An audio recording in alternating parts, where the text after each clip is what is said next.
JavaScript has some built-in functions that we can basically apply directly on arrays. And these are called methods, and we can think of methods as array operations, basically. So let's now learn some useful array methods. And there are actually countless array methods in JavaScript. And in fact, we have a whole section dedicated to arrays alone. That's how important they are in JavaScript. But in this video, we're going to learn just some basic ones that you really need to know. And also so that you start to get used to the idea of using methods on arrays. Now let's start by bringing back the friends array from the last lecture. All right. And now let's start with a method called push. So the push method adds elements to the end of an array. And so let's say friends dot and then push and then the element that we want to add to the end of the array. So let's say j here. So push is essentially a function, and we can see that by these parentheses. So it's a function that we call, and we call that function really attached to the friends array itself. And that's what this dot here stands for. All right. So again, push is a method, which technically is a function, and we call that function directly on the friends array. So the push function is kind of attached to the friends array. And if you're wondering why that is, we will once more learn that a little bit later in the course. But there is a good reason why this works, and it's actually pretty fascinating stuff. So I hope that you're excited to keep continuing to explore this course until you'll really learn how all of this actually works. Now, anyway, let's now check out the friends array in the console, because this is really all we need to do to add an element to the end of the array. And indeed, now we get the original array that we had before, plus the j element. And you see that the length is now also 4. Okay, so this actually changed, so it mutated the original array, but that's no problem at all, just like I explained you in the previous lecture. Remember that? All right. Now, since push is a function here, it can also return something. So we already know that we can pass arguments into functions, and we did that here with j. Then the function can do some work, and in this case, the work that the push function does is to add the element to the array, and actually the push function does return a value. And the value that it returns is the length of the new array. So if we want to capture that data or that value, we can create a new variable for that. So let's call it new length. And let's then also log it to console. And indeed, it is 4. So most of the time we actually don't do this. So we just push an element and call it a day, because usually we don't immediately need the length of the new array.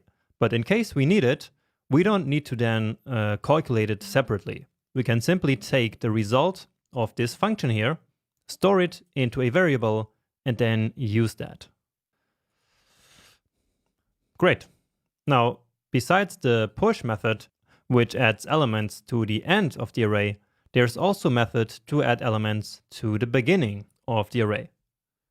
So that is the unshift method. So unshift. And so let's say we wanted to add John right to the beginning of this friends array. So again, let's check it out.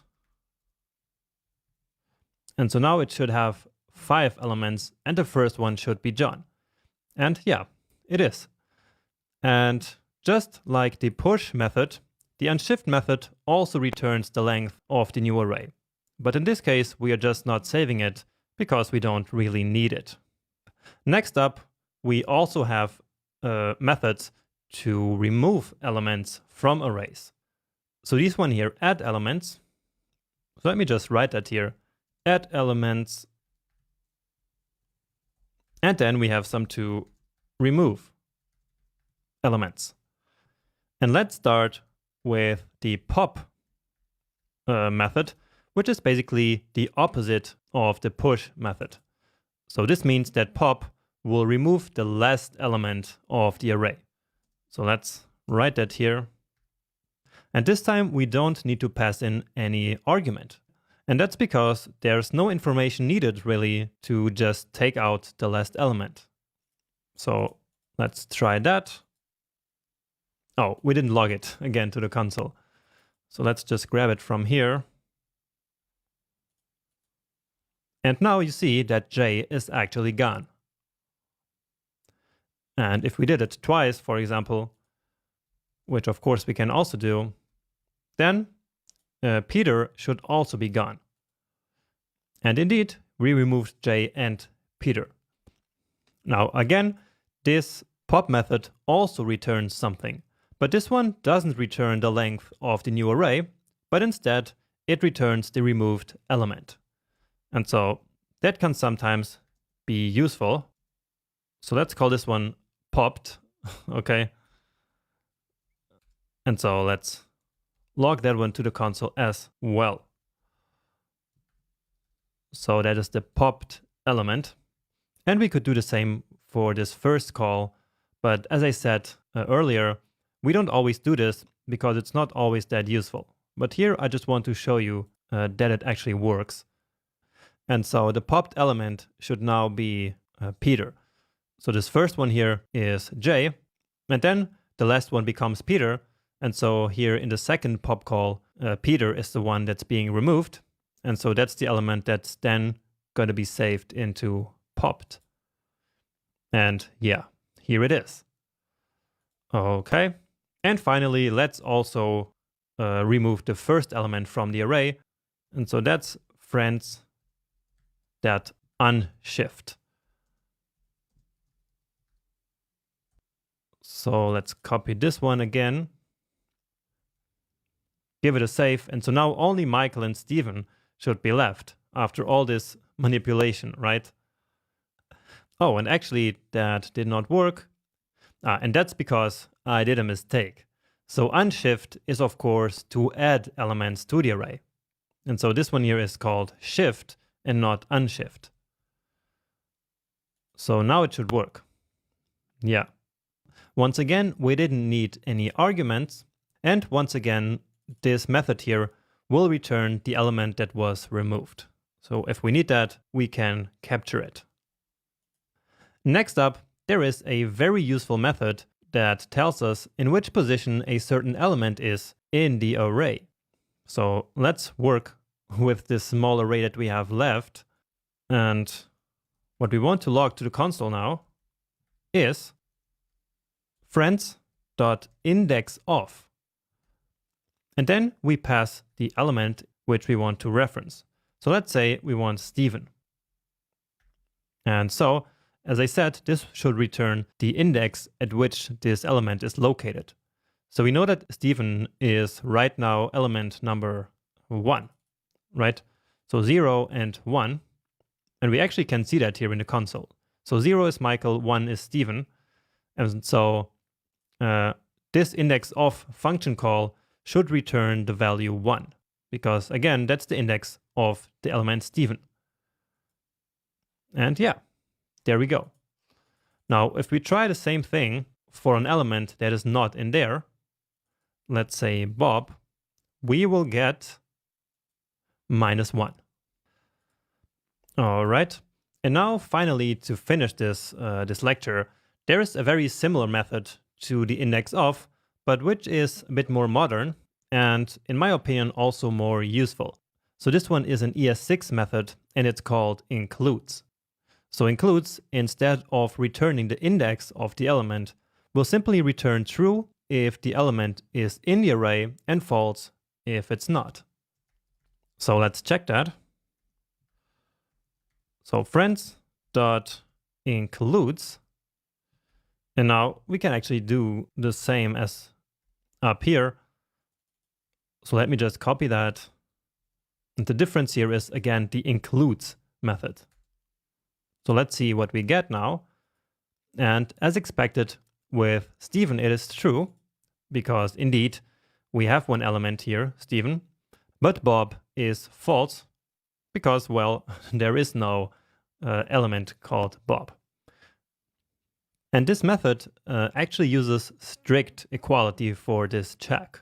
So let's say that we pushed some value here to this array. So friends.push, which, remember, will add a value to the end of the array. So if we added 23, and then if we checked for 23 the string, it would not work. So it would say false, right? And that's because it is testing with strict equality, which means that it does not do type coercion. And since 23 the string is different from 23 the number, it gives us false.